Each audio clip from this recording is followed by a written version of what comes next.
Die Blätter im Regen. Es regnet, es ist windig, die Blätter rascheln. Rot und Orange, sie mischen mit der klaren Farbe der kühlen Regens. Als sie fallen vom Baum in den Pool am Boden.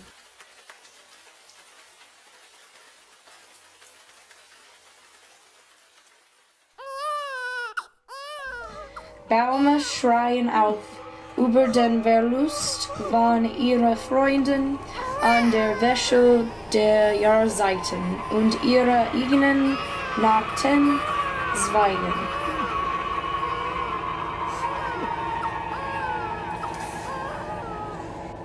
Wenn der Regen aufgehört hat und all die Blätter abfallen, die Bäume stehen gerade